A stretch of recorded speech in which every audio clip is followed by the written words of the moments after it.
Hi guys, and welcome back to Petrolhead Podcasts. The ultra-luxury SUV segment has seen tremendous growth in the past few years, thanks to the ever-increasing demand for these vehicles from the rich and wealthy. The Rolls-Royce Cullinan has always occupied a position at the very top of the luxury SUV food chain, given its price point and the status associated with the Rolls-Royce brand. To consolidate this positioning, Rolls-Royce has introduced a significantly updated Cullinan Series II for the 2025 model year. But is the Cullinan just a status symbol, or is it really the best ultra-luxury SUV money can buy? Join me as I go through an in-depth comparison to give you the answer. Today we will be comparing the 2025 Cullinan Series II, which has a starting MSRP of around $400,000, against its two closest rivals. On the one hand, we have the 2025 Mercedes-Maybach GLS 600, which has a starting MSRP of $179,600 and represents the most luxurious German SUV on sale today. And on the other hand, we have the 2024 Bentley Bentayga Extended Wheelbase, which is the closest vehicle to the Cullinan in terms of philosophy, and has a starting MSRP of $236,850. First of all, in terms of exterior styling, the Series II Cullinan boasts a few key changes for 2025 that enhance its appeal. Upfront, slimmer headlights, revised daytime running lights, an illuminated grille, and a new bumper design help make the Cullinan more modern looking. I think the front of the Cullinan looks stately but perhaps too boxy overall. On the side, the Cullinan is mostly unchanged and retains its upright and substantial feeling look with highlights, including the suicide-style doors and the strong and clean shoulder line. Again, the look is good but perhaps too boxy, and in particular the D-pillar seems really thick. Round back, the Cullinan is mostly unchanged as well, and continues the boxy and substantial design.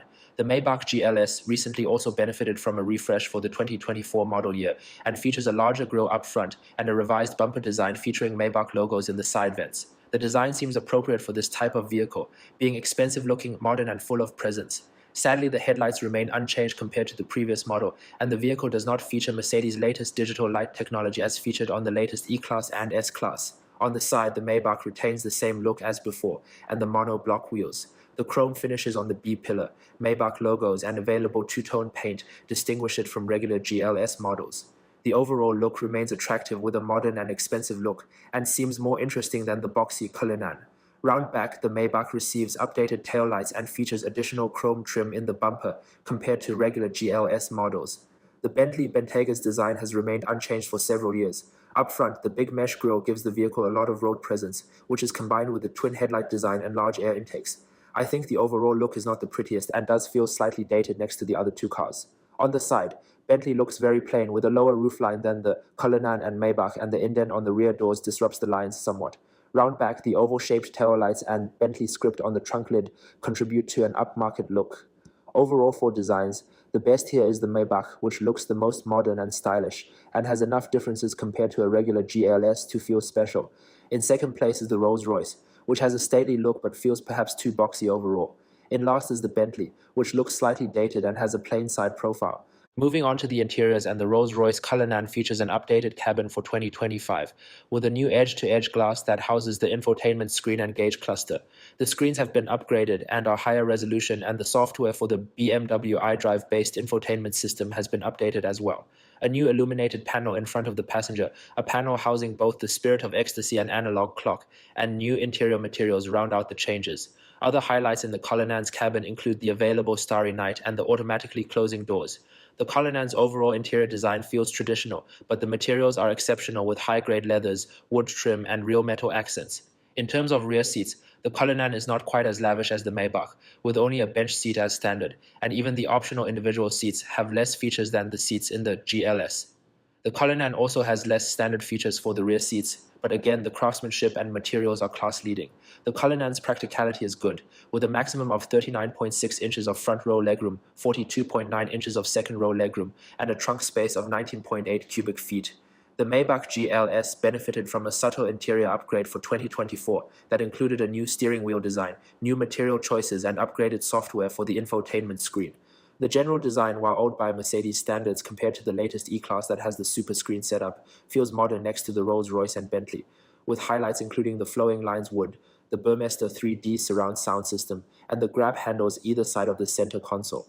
In terms of quality, the Maybach is very good, but does not have the same level of craftsmanship as the Bentley and Rolls-Royce, and there is more plastic in the Maybach compared to the real metal used in the other two cars. In terms of rear seats though, the Maybach is by far the best of the three cars with business class style seats with leg rests that can fully recline, and is standard with more features than both the Bentley and the Rolls-Royce.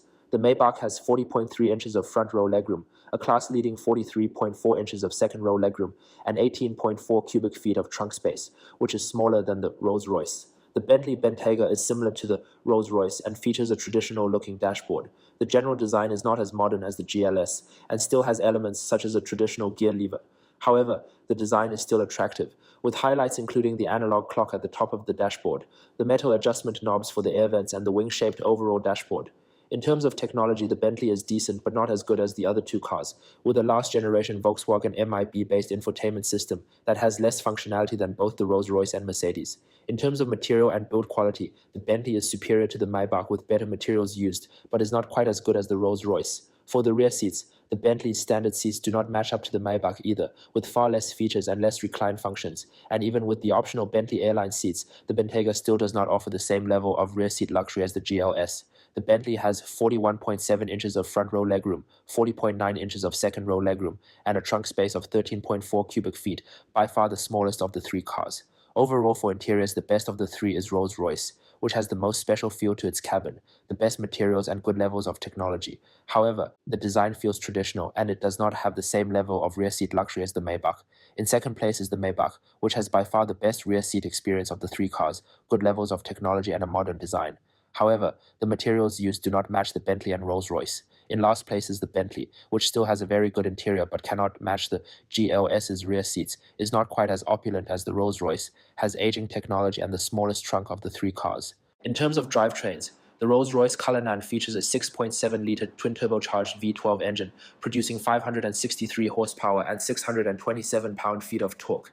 This is paired with an 8-speed automatic transmission, sending power through a rear-biased all-wheel drive system. The Cullinan features air suspension with adaptive damping, road surface scan technology, and rear-wheel steering. The Cullinan accelerates from 0 to 60 miles per hour in 4.5 seconds and achieves a combined economy of 14 mpg. The Mercedes-Maybach GLS has a 4-liter twin-turbocharged V8 engine with a 48-volt mild hybrid system that produces 550 horsepower and 538 pound-feet of torque. This is paired with a 9-speed automatic transmission sending power through a fully variable all-wheel drive system that can send up to 100% of power to either axle. The GLS features air suspension with adaptive damping and road surface scan. The vehicle is also standard with e-active body control, which uses the 48-volt electronics to independently control each individual wheel and allows the car to tilt into corners to reduce body lean. The e-active body control system also enables the famous bounce mode that was designed to free the vehicle when stuck in off-road situations. The Maybach accelerates from 0 to 60 miles per hour in 4.8 seconds and achieves a combined economy of 15 mpg. The Bentley Bentayga Extended Wheelbase has a 4-liter twin-turbocharged V8 engine, producing 542 horsepower and 568 pound-feet of torque. This is paired with an 8-speed automatic transmission, sending power through a rear-biased all-wheel drive system. The Bentayga features air suspension with adaptive damping, Bentley Dynamic Ride electronically controlled anti-roll bars, and rear-wheel steering. The Bentayga accelerates from 0 to 60 miles per hour in 4.5 seconds and achieves a combined economy rating of 16 mpg. Overall, in terms of drivetrains, all three are equally as accomplished as they all have similar power, acceleration, and fuel economy figures and utilize different types of technologies designed to improve overall ride and handling. In terms of driving experience, the Rolls-Royce is exceptional. The 6.7-liter V12 engine takes smoothness and refinement to the next level, and the low-down torque makes the engine feel effortless. This is also helped by the impressive ZF 8-speed automatic transmission. Isolation from external noises and vibrations is exemplary and better than the other two cars as well. In terms of ride comfort, the Cullinan is also excellent with fantastic bump absorption and an extremely isolated feel. In terms of handling though, the Cullinan does have noticeably more body lean in corners and more body motions on the move than the other two cars. The Maybach GLS's driving experience is also very good. The 4-liter twin-turbo V8 is not quite as smooth as the V12 in the Rolls-Royce, but remains very good in isolation, and the power and responsiveness of this engine are both great. Mercedes' 9-speed transmission has also been tuned to be as smooth as possible for the Maybach. The Maybach is extremely quiet on the move as well, and has a fantastic ride quality, although there are more vibrations and road noises that pass through to the cabin, something not helped by the massive 23-inch wheels and low-profile tires of the vehicle. In terms of handling, the Maybach is excellent for such a large vehicle, with the e-active body control system helping to very effectively counteract body lean in corners and allow the vehicle to have excellent body control over uneven surfaces. The Bentley's driving experience is also very good. The 4-liter V8 engine is shared with the Porsche Cayenne and Lamborghini Urus, and is a very performance-oriented motor with great responsiveness and power. However, just like the Maybach, the engine is not quite as smooth as the Rolls-Royce. In terms of isolation and road noise, the vehicle is better than the Maybach and close to the Rolls-Royce.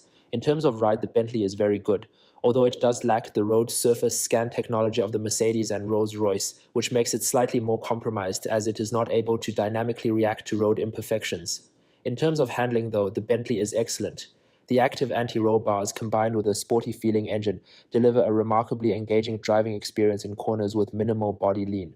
Overall, in terms of driving experience, the Bentley is the best of the three, combining excellent noise suppression, the best handling of the three, and a very good engine.